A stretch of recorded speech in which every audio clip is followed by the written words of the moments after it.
Hello, hello les amis, comment ça va? J'espère que tu vas bien. Nous arrivons à la fin de la semaine. Je pense que la plupart est content de pouvoir travailler encore une journée pour après rentrer dans le repos du sabbat et partager de beaux moments avec la famille et l'église ce soir au coucher du soleil et demain dans l'adoration. J'espère que la semaine a été bien et que les choses se sont passées correctement. Je voudrais aussi t'inviter à visiter publicationadventiste.com pour connaître les nouveautés chez Safelis et de s'abonner à cette chaîne. Et aussi, si tu souhaites recevoir directement ces écoles de sabbat sur ton portable, de pouvoir accéder à la chaîne et devenir donc membre de la chaîne et ainsi recevoir donc directement sur ton portable via WhatsApp ces écoles de sabbat. Je parle de la chaîne, mais c'est la liste de distribution. Donc le lien est en bas. Et cette nouvelle liste, elle est illimitée. On peut avoir 2000, 3000, 5000 personnes. Nous ne sommes plus limités comme nous étions avant avec la communauté qui n'admettait pas plus que 1000 personnes, je crois. 1000 et quelques. Donc, nous voici avec l'illimité. Voilà, passons à la leçon d'aujourd'hui. Le verset que je choisis, c'est Exode 15, 13, toujours dans le cantique de Moïse. Il est dit ceci: par ta miséricorde, tu as conduit, tu as délivré ce peuple. Par ta puissance, tu le diriges vers la sainte demeure. Une chose importante, cette délivrance du peuple de Dieu lors de la traversée de la mer Rouge, c'est quelque part aussi une garantie que ce Dieu serait avec eux dans la suite de cette conquête. Parce que il est certes, il n'y a pas eu une manifestation aussi puissante à part quand les 10 commandements ont été donnés à Moïse sur le Sinaï.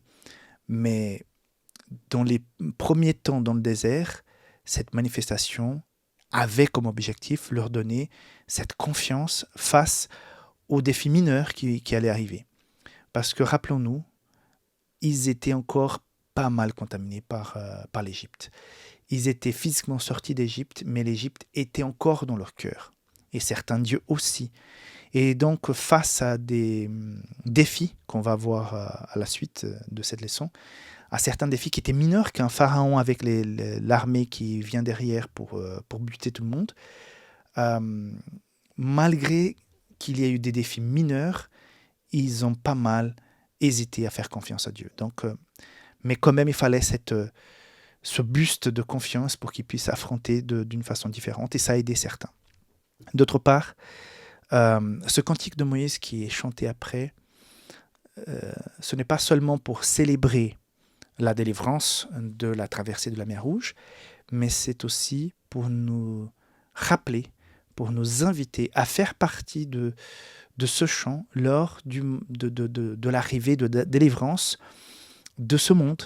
Donc il y a ce pharaon qui est Satan et ses démons qui sont derrière nous.